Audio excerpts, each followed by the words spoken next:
Hello दोस्तों, आपका YouTube channel में स्वागत है। आज मैं आपको पढ़ा रहा था अनुषंग गुणधर्म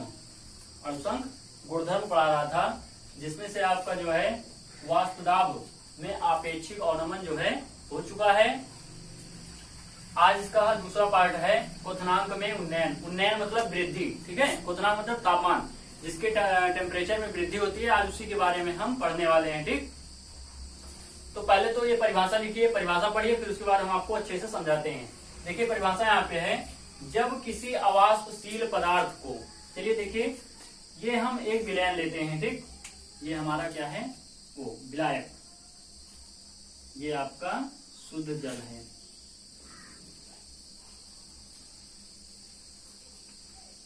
देखिए यहाँ पे ये आपका शुद्ध जल है।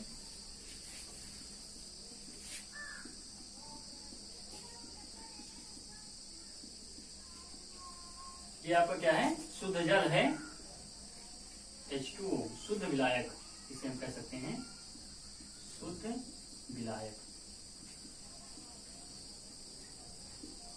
ठीक है, अब इस जल में हम कोई ठोस मिलाते हैं, जो कि क्या है, अवाष्पशील है, जिसमें कोई वो जो है वाष्पित नहीं होता है। ठोस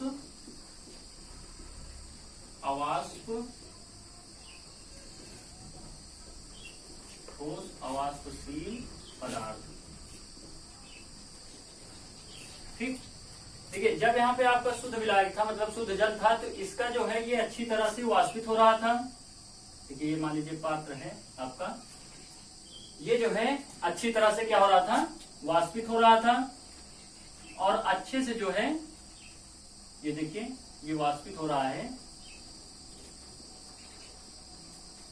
और अच्छे से इस पे जो है दाब भी लगा रहा था। ठीक, लेकिन जब इनके साथ ठोस अवाष्पशील पदार्थ मिला दिया गया, तो जो इनका विलयन बनता है, इनका जो विलयन बनता है, ये देखिए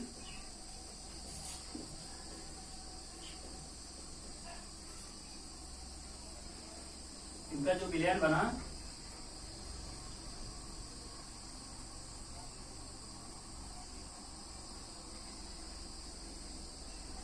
तो इनका जो विलयन बना, तो इसमें देखिए इसकी सतह पर जो है कुछ ठोस अवाष्पशील के भी कण आ जाते हैं।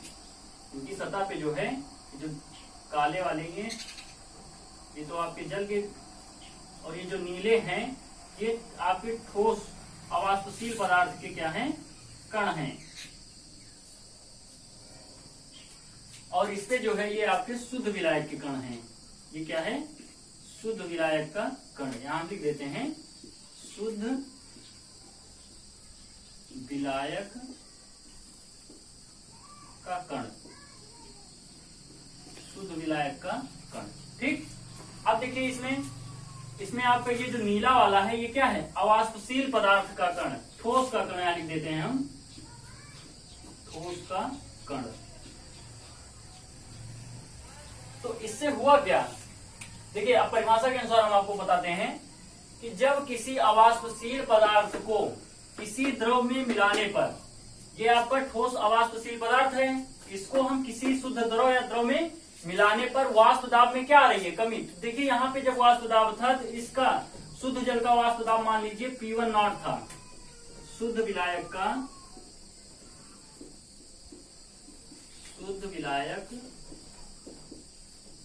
का वाष्प दाब क्या था, P1 नॉट था। देखिए यहाँ पे कैसे P1 नॉट था, कि यहाँ पे जो है आपका शुद्ध विलायक है, केवल जल है, तो ये अच्छे से वाष्पित हो रहा था, और वाष्पित होके उस पे दाब भी लगा रहा था। लेकिन जब इनके साथ ठोस पदार्थ हम मिला दिए, तो देखिए इनकी सतह पे कुछ जो है ठोस पदार्थ के भी कण आ गए हैं। तो यहाँ पे क्या होगा, वाष्प दाब में क्या आएगी, कमी आएगी। तो विलयन में वाष्प दाब अगर लिखा जाए, हम विलयन में विलायक का, या विलयन में वाष्प दाब,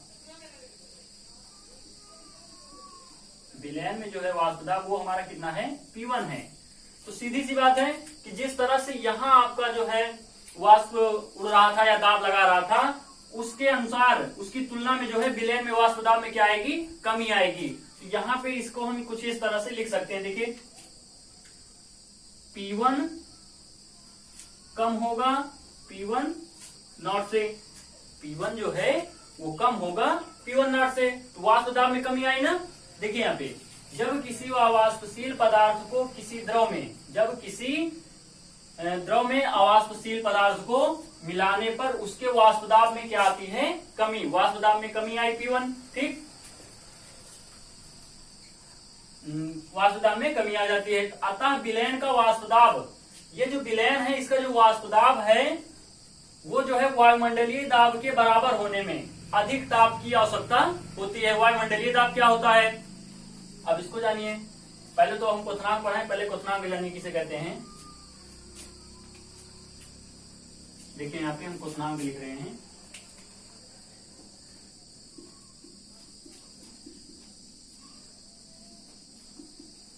क्वथनांक, वह ताप जिस पर किसी द्रव का वाष्प दाब, देखिए वह ताप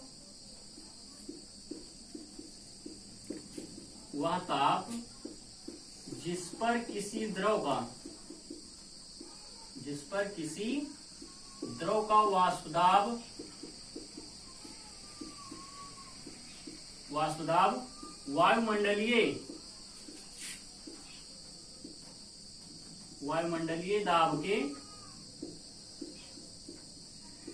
बराबर हो जाता है, क्वथनांक कहते हैं।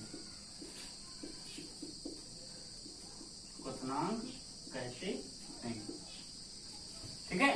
वह ताप जिस पर किसी द्रव का वाष्प दाब वायुमंडलीय दाब के क्या हो जाए, बराबर हो जाए, तो क्या उसे कहेंगे हम, क्वथनांक कहते हैं। तो जैसे अगर जल का क्वथनांक किसी बराबर वायुमंडलीय दाब के जब बराबर हो जाएगा तो वो क्या आएगा, जल का क्वथनांक आएगा। तो जल का क्वथनांक कितना होता है, 100 डिग्री सेल्सियस, ठीक। तो क्या होता है कि उसके वायुमंडलीय दाब के बराबर होने में अधिक ताप की आवश्यकता होती है।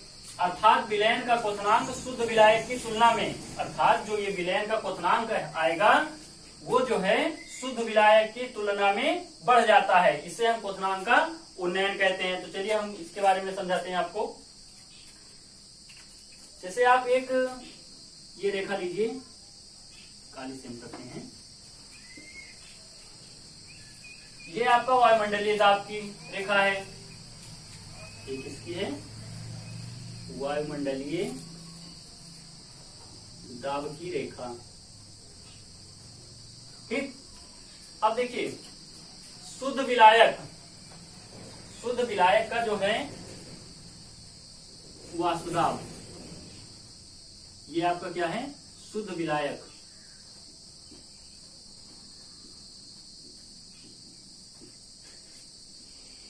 देखिए शुद्ध विलायक का वाष्प दाब जो है वो ज्यादा था, और जब विलयन उनका बना तो वाष्प दाब में कमी आई। तो मतलब कि कुछ इस तरह से है, विलयन का वाष्प दाब यहाँ पे लिख दीजिए, ये विलयन है, ये आपका क्या है, विलयन, ठीक। अगर आप हम लिखें तो देखिए शुद्ध विलायक का क्वथनांक, तो शुद्ध विलायक का क्वथनांक हम पहले ले लेते हैं टीबी नॉट। तो देखिए शुद्ध विलायक का जो वायुमंडलीय दाब है हमें किसके बराबर में करना पड़ेगा, देखिए यहाँ पे कि अर्थात विलयन का क्वथनांक शुद्ध वायुमंडलीय दाब की तुलना में बढ़ जाता है। तो अगर हमको शुद्ध विलायक का क्वथनांक अगर बढ़ाना हो तो वायुमंडलीय दाब के बराबर जाना पड़ेगा हमको। तो देखिए ये जो हम यहाँ तक गए, तो ये जो आया ये मान लीजिए आपका क्वथनांक है, शुद्ध विलायक का क्वथनांक टीबी नॉट, ठीक है। टी मतलब टेम्परेचर, बी मतलब बॉइलिंग पॉइंट, ठीक है, क्वथनांक या उन्नयन, इसे हम क्या कहते हैं, शुद्ध विलायक का क्वथनांक। शुद्ध विलायक का क्वथनांक। अब देखिए उसके नीचे आपका क्या है, विलयन का वाष्प दाब है, लेकिन विलयन को भी हमें किसके बराबर जाना पड़ेगा, वायुमंडलीय दाब के। तो ये जो वायुमंडलीय दाब के बराबर हम जा रहे हैं ये आपका हो जाएगा टीबी, ये क्या आएगा, टीबी। ये क्या है आपका विलयन में क्वथनांक, ये आपका क्या है, विलयन। टीबी जो है विलयन में क्वथनांक को प्रदर्शित करता है, विलयन में क्वथनांक, और ये जो है शुद्ध विलायक का क्वथनांक, ठीक। तो इनके बीच जो अंतर आएगा, इनके बीच जो अंतर आता है वो क्या होता है, अगर देखा जाए तो ये देखिए शुद्ध विलायक का क्वथनांक यहाँ से है और विलयन का यहाँ, तो इनके बीच ये जो अंतर आया है, अगर इनकी एक सीधी रेखा, तो ये इनके बीच जो अंतर आया है इसे हम क्या कहते हैं, इसे हम कहते हैं डेल्टा टीबी। इनके बीच का जो अंतर है उसे हम कहते हैं डेल्टा टीबी। ये क्या आया, डेल्टा टीबी। तो अगर हमें डेल्टा टीबी निकालना हो, अगर डेल्टा टीबी निकालना हो तो क्या करेंगे, टीबी माइनस टीबी नॉट, ये अगर माइनस कर देंगे हम तो हमें जो है क्वथनांक में जो वृद्धि हो रही है वो हमको पता चल जाएगा कि शुद्ध विलायक की तुलना में विलयन से हमें कितनी जो है क्वथनांक की प्रॉफिट हो रही है या वृद्धि हो रही है। ठीक, चलिए एक बार हम आपको फिर से समझाते हैं कि ये आपका जो है शुद्ध विलायक था। ठीक, इस शुद्ध विलायक में हम ठोस अवाष्पशील जो है पदार्थ मिलाते हैं। ये देखिए, ये आपका क्या है, ठोस अवाष्पशील पदार्थ है। कि जब हम किसी शुद्ध विलायक में या किसी द्रव में ठोस अवाष्पशील पदार्थ मिलाते हैं तो उसके विलयन में क्या होती है, विलयन के वाष्प दाब में क्या होता है, कमी आ जाती है। तो देखिए, जब यहाँ पे शुद्ध विलायक था तो ये अच्छी तरह से वाष्पित हो रहा था। ठीक, लेकिन जब इनके साथ ठोस अवाष्पशील पदार्थ हम मिला दिए तो इनके विलयन में देखिए कि इनके विलयन की जो वाष्प दाब है उसमें कमी आएगी। क्यों, क्योंकि जो ठोस है उसका कण जो है सतह पे आ जाएगा, तो जब सतह पे आ जाएगा तो उसको वो जो है ऊपर उड़ने नहीं देगा। ठीक, तो इसी कारण जो है वाष्प दाब में आपकी क्या होती है, कमी आ जाती है। तो इनको हम क्वथनांक के बारे में हमको समझना है। तो देखिए P1 जो है कम है किससे, P1 नॉट से। P1 नॉट क्या है आपका शुद्ध विलायक का वाष्प दाब, P1 क्या है विलयन का वाष्प दाब। ये सब के बारे में अच्छे से आपको जानना होगा। हाँ, P1 नॉट क्या है, P1 क्या है, ठीक, इनके बारे में अच्छे से आपको जानना पड़ेगा। तो देखिए ये जो बनाए हुए हैं, देखिए ये जो था हमारा वायुमंडलीय दाब था, वायुमंडलीय दाब का हम एक स्तर बना लेते हैं। ठीक, अब देखिए जो शुद्ध विलायक या विलायक जो था उसका वाष्प दाब कितना था, शुद्ध विलायक का वाष्प दाब यहाँ पे क्या था आपका P1 नॉट था, क्या था P1 नॉट था। लेकिन जब P1 नॉट का हमें किसके बराबर ले जाना है, वायुमंडलीय दाब के बराबर करना है वाष्प दाब को। तो देखिए यहाँ पे जितना हम अधिक टेम्परेचर बढ़ाएंगे, वाष्प दाब के जितना बराबर करेंगे वो हमारा क्या हो जाएगा TB नॉट, मतलब कि शुद्ध विलायक का क्वथनांक या विलायक का क्वथनांक हो जाएगा। ठीक है, और फिर देखिए उसके बाद जो विलयन था हमारा, विलयन का वाष्प दाब और कम हुआ था। देखिए शुद्ध विलायक का वाष्प दाब, विलयन का वाष्प दाब कम हुआ था। तो विलयन का जो वाष्प दाब है अगर उसको हमें वायुमंडलीय दाब के बराबर करना हो तो ज्यादा काम करना पड़ेगा, हमको ज्यादा टेम्परेचर देना पड़ेगा। तो जब ज्यादा टेम्परेचर देना पड़ेगा तो वो हमारा क्या हो जाएगा टीबी मतलब विलयन में क्वथनांक। ठीक, तो विलयन का क्वथनांक जो है वो बढ़ जाएगा किसकी अपेक्षा, शुद्ध विलायक की अपेक्षा। तो मतलब यहाँ पे देखिए कि टीबी ज्यादा होगा, अगर यहां से हम लिखना चाहें टीबी ज्यादा होगा किससे, टीबी नॉट से। टीबी ज्यादा होगा टीबी नॉट से, क्योंकि देखिए टीबी ज्यादा है, टीबी का जो क्वथनांक है वो ज्यादा है किसकी अपेक्षा, शुद्ध विलायक टीबी नॉट की अपेक्षा। क्योंकि यहाँ पे तो वायुमंडलीय दाब के बराबर जाने में कम तापमान करना पड़ेगा, लेकिन विलयन का जो वाष्प दाब है उसे वायुमंडलीय दाब के बराबर करने में आपको ज्यादा टेम्परेचर देना पड़ेगा। तो विलयन का जो टेम्परेचर है वो ज्यादा आएगा किसकी अपेक्षा, शुद्ध विलायक या विलायक की अपेक्षा। अब इनका हम ग्राफ देखते हैं, पहले ग्राफ देख लीजिए फिर इनके बाद हम इनके जो फार्मूले हैं उनको देखेंगे। तो ग्राफ अगर हम देखें, देखिए ये आपका तापमान का ले लीजिए, ये आप टेम्परेचर दे दीजिए, ठीक, और ये आप दाब का, इसी को हम यहाँ पे ग्राफ के माध्यम से आपको समझा रहे हैं। तो देखिए एक स्तर ले लीजिए, ये आपका क्या है वायुमंडलीय दाब का, ये क्या है आपका वायुमंडलीय दाब का एक लेवल है, ठीक है, स्तर ले लिए हैं। अब देखिए उसके नीचे जो है आपका क्या है शुद्ध विलायक का वाष्प दाब। शुद्ध विलायक का वाष्प दाब मानिए आप यहाँ पे है, शुद्ध विलायक का जो वाष्प दाब है ये आपका क्या है शुद्ध विलायक का वाष्प दाब या विलायक का वाष्प दाब। इसको हम दिखा देते हैं, ये क्या है आपका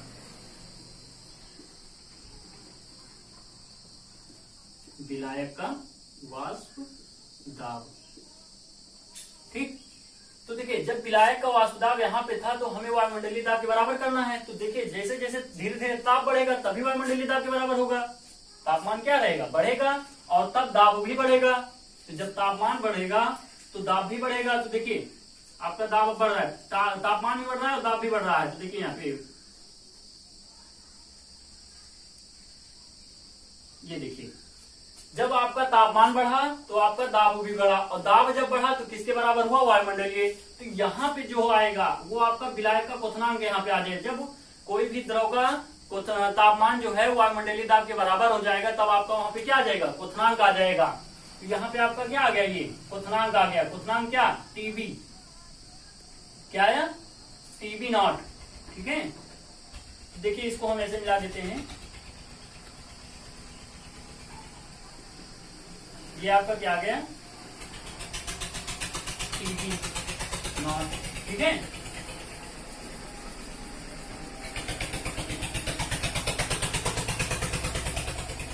तापमान है। फिर देखिए विलयन का, देखिए विलयन का देखा जाए वाष्प दाब, तो इस विलायक के वाष्प दाब से भी नीचे है। तो विलयन का वाष्प दाब यहाँ पे देखिए, ये मान लीजिए विलयन का वाष्प दाब है, ये विलायक का वाष्प दाब और ये विलयन का वाष्प दाब। एक एक कॉन्सेप्ट आपका क्लियर कर देंगे, उसमें कोई दिक्कत नहीं होगी। ठीक है, जिससे आप बोर्ड एग्जाम में अच्छे से नंबर लाए। ठीक है, आपका क्या हो गया, विलयन का वाष्प दाब। अब विलयन का वाष्प दाब भी हमको किसके बराबर करना है, वायुमंडलीय दाब के बराबर।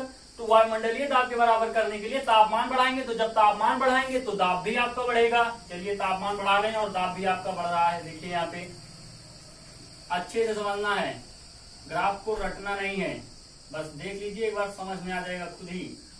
तो देखिए जैसे जैसे हमारा तापमान बढ़ा, दाब भी बढ़ता गया, बढ़ता गया, बढ़ता गया। एक स्थिति ऐसी आई कि वायुमंडलीय दाब की क्या हुआ, बराबर आ गया। और जब वायुमंडलीय दाब के बराबर आ गया तो ये आपका क्या हो गया, यहाँ पे आपका क्वथनांक आ गया विलयन का। ठीक, तो क्वथनांक विलयन का यहाँ पे कितना आया, टीबी, क्या आया, वायुमंडलीय दाब पर उसका विलयन का क्वथनांक टीबी आ गया। तो इसे हम मिलाते हैं,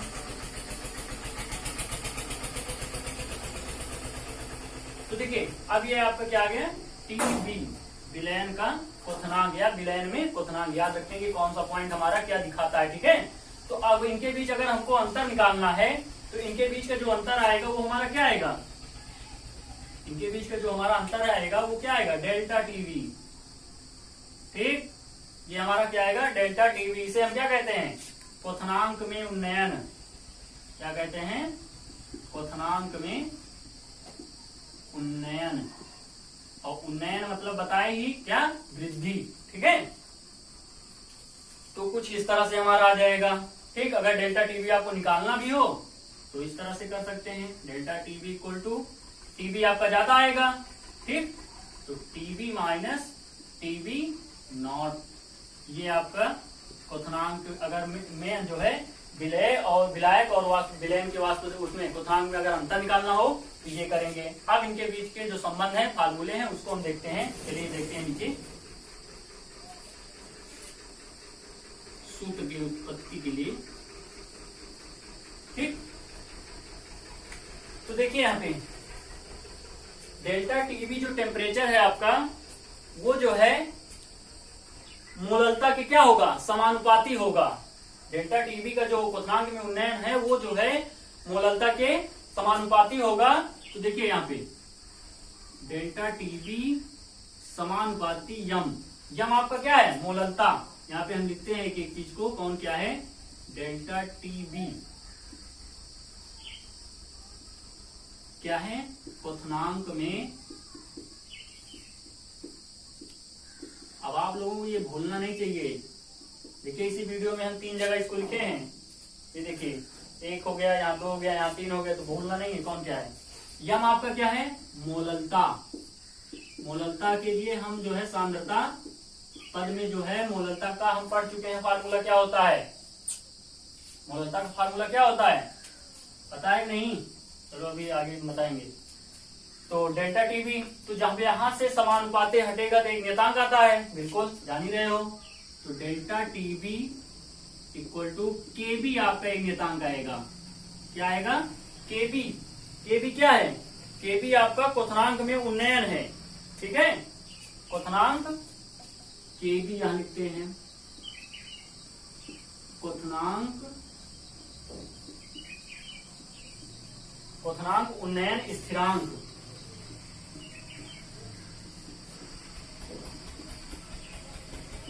क्या है? क्वथनांक उन्नयन स्थिरांक है। ठीक है, ये आपका फार्मूला बना, फार्मूला आपका यही है मेन इंपॉर्टेंट। ठीक है, अब यम आपका क्या है, यम को भी हम बताएंगे अभी। तो देखिए यहाँ पे यम का जो फार्मूला है मोललता, मोललता यम के लिए होता है विलेय के मोल बटे विलायक का द्रव्यमान, और भी किसमें? ग्राम में होना चाहिए, तब आपका 1000 से क्या होगा? गुणा होगा। तो फार्मूले में अगर हम लिखें डेल्टा टीबी इक्वल टू के बी गुणे विलेय के मोल, विलेय के मोल और बटे विलायक का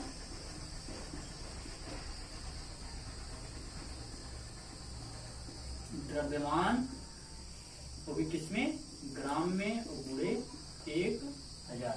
ये जो है आपका क्वथनांक में उन्नयन निकालने के लिए ये फार्मूला आता है। ठीक है, तो इस फार्मूले के आधार पे आपका आंकिक प्रश्न पूछा जाता है। तो चलिए हम आपको आंकिक प्रश्न के माध्यम से क्वेश्चन कैसे लगेगा, हम आपको एक क्वेश्चन लगा करके अच्छी तरह से समझाते हैं। ठीक, तो देखिए यहाँ पे आपका एक उदाहरण है, कह रहा है एक कार्बनिक पदार्थ के जलीय विलयन जिसमें 6 ग्राम पदार्थ 100 ग्राम जल में घुला हुआ है, ठीक, का क्वथनांक 100.51 डिग्री सेल्सियस है। पदार्थ के अणुभार की गणना कीजिए। ठीक है, क्वेश्चन को अच्छी तरह से समझिए, एक बार में समझ में नहीं आ रहा, 2 बार पढ़िए, 3 बार पढ़िए, लेकिन क्वेश्चन समझ में आ जाएगा तभी आप सॉल्व कर पाओगे। ठीक, देखिए क्वेश्चन को, एक कार्बनिक पदार्थ, कोई कार्बनिक पदार्थ है, उसके जलीय विलयन जिसमें 6 ग्राम पदार्थ 100 ग्राम जल में घुला हुआ है का क्वथनांक दिए हैं 100.51 डिग्री सेल्सियस है। पदार्थ के अणुभार की गणना करो, और जल का केबी, केबी जो है जल का क्वथनांक जो है वो आपका दिया गया है स्थिरांक का मान 0.51 डिग्री सेल्सियस मोलर इनवर्स। ठीक है, तो चलिए हम पहले जो चीजें हमको पता है उन्हें लिखते हैं हल। ठीक है, क्या क्या आपको दिया गया है, देखिए आपको जो है एक कार्बनिक पदार्थ के जलीय विलयन में, जलीय विलयन है जिसमें 6 ग्राम पदार्थ जो है, तो इसमें आपका विलेय का भार, विलेय का भार कितना दिया गया है आपको? 6 ग्राम,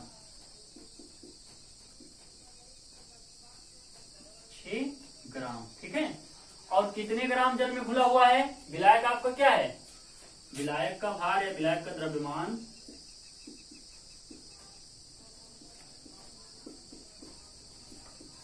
विलायक का द्रव्यमान कितना दिया गया है? 100 ग्राम। ठीक है, अब उसके बाद देखिए कि का क्वथनांक कितना दिया गया है विलयन में, जो है विलयन में क्वथनांक मतलब टीबी,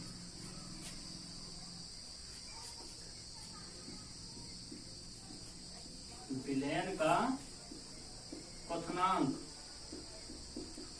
ये आपको कितना दिया गया है? टीबी आपको कितना दिया गया है? 100.51 डिग्री सेल्सियस। ये आपको पता होना चाहिए कि जौ का जो है वो, सॉरी जल का जो है क्वथनांक कितना होता है? 100 डिग्री सेल्सियस। तो जल का क्वथनांक लिख लेंगे यहाँ पे हम, ये आपको दिया नहीं रहेगा, आपको ऑलरेडी पता होना चाहिए जल का क्वथनांक। तो शुद्ध जल का क्वथनांक के लिए हम क्या लिखे हैं? TB naught, TB naught equal to कितना? 100 डिग्री सेल्सियस, ये होना चाहिए। तो अगर यहां से हम डेल्टा टीबी निकालें, डिफरेंस डेल्टा टीबी अगर निकालें कितना आएगा? डेल्टा टीबी के लिए फार्मूला हमारा था टीबी माइनस टीबी नॉट, ये फार्मूला था हमारा। ठीक है, यहां हम निकालें अगर तो टीबी कितना है? 100.51 तो माइनस 100, तो ये कितना है आपका? 0.51 डिग्री सेल्सियस। डेल्टा टीबी कितना आ गया? 0.51 डिग्री सेल्सियस। ठीक है, अब उसके बाद आपको अब इतनी चीजें केबी भी दिए हैं, केबी भी लिख लीजिए। केबी कितना दिए हैं? 0.51 डिग्री सेल्सियस। ठीक, ये आपको दिया गया है। इतना तो आपके सवाल से, क्वेश्चन से हो गया। अब आपको मेन किसका काम करना है? फार्मूले का। ठीक, तो चलिए फार्मूला हमारा क्या है, डेल्टा टी बी हमको निकालना क्या है, पदार्थ का अणुभार। तो चलिए एक एक फार्मूले को हम तोड़ते हैं और लगाते हैं, आपको अच्छे से समझाते हैं।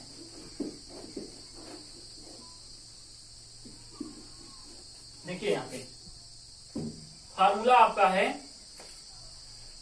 कि डेल्टा टीबी इक्वल टू केबी गुणे, अब विलेय के मोल। आपको पता होना चाहिए कि मोल निकालने के लिए फार्मूला होता है भार बटे अणुभार, ठीक है। यहां लिखेंगे हम पदार्थ का भार और बटे में अणुभार, और पूरे का बटा विलायक का द्रव्यमान गुणे 1000, ठीक। ये जाकर के आपका पूरा फार्मूला बनेगा। अब इस फार्मूले पे हमें जो जो चीजें पता है उनको रखते हैं और आंसर लाते हैं। चलिए देखिए, एक ग्रुप में आप इन्हें इस तरह से भी याद रख सकते हैं, ठीक है।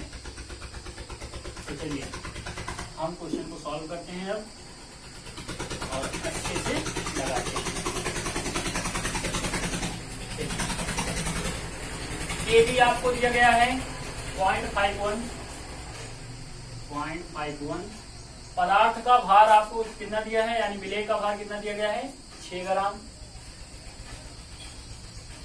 गुणे 6, और ये जो अणुभार है ये नीचे आ जाएगा। अणुभार हमको क्या करना है, निकालना है। अणुभार लिखिए, क्योंकि अणुभार ये लिखते हैं। और ये विलायक का द्रव्यमान कितना दिया गया आपको 100 ग्राम, ठीक, और गुणे 1000।